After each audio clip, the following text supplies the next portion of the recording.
मूळ संरचनेत बदल करून मॉडिफाय सायलेन्सर बसवून कर्णकर्कश आवाज काढत शहरातून फिरणाऱ्या बुलेट राजांवर आज वाहतूक शाखेने कारवाईचा बडगा उगारलाय।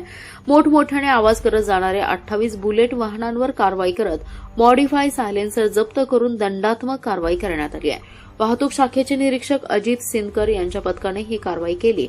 शहरात प्रमुख मार्गावर तसेच कॉलेज परिसरात कर्णकर्कश आवाज करत दुचाकी तसेच मॉडिफाय सायलेन्सर करून बुलेट फिरत असताना दिसतात। नागरिकांना तसेच वाहनधारकांना मोठा त्रास होत होता। याची दखल घेत पोलीस अधीक्षक तुषार दोशी यांनी वाहतूक शाखेला कारवाई करण्याचे आदेश दिले होते। त्यानुसार सांगलीच्या वाहतूक शाखेने दुचाकीच्या मूळ संरचनेत बदल करून मॉडिफाय सायलेन्सर बसवून कर्णकर्कश आवाज करत फिरणाऱ्या बुलेट स्वारांवर कारवाईचा बडगा उगारण्यास सुरुवात केली आहे। शहरातील विविध ठिकाणी वाहतूक पोलिसांनी 28 बुलेटवर कारवाई करत त्याचे सायलेन्सर जप्त केलेत। सुरुवातीला या वाहनांना 1000चा दंड करण्यात आला, मात्र दंडात्मक कारवाई करूनही काही फरक पडत नसल्याने या वाहनांवर थेट कारवाई करत वाहतूक शाखेच्या कार्यालयात आणल्या होत्या।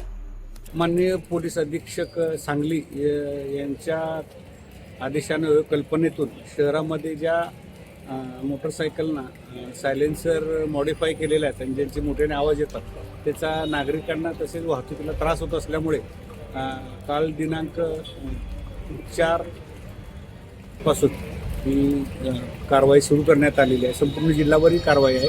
सांगली शहर वाहतूक शाखेतर्फे काल आणि आज एकूण 28 सायलेन्सर मॉडिफाय केलेल्या गाड्या ताब्यात घेण्यात आलेल्या आहेत आणि तेथील ज्या वाहन चालकांनी त्यांचा मूळ सायलेन्सर आणून बसवलं आणि तो जो लावलेला सायलेन्सर आहे मॉडिफाईड तो आम्ही जप्त करून ताब्यात घेतलेला आहे आणि त्याला सायलेन्सर मॉडिफायची दंडात्मक कारवाई करण्यात आलेली आहे।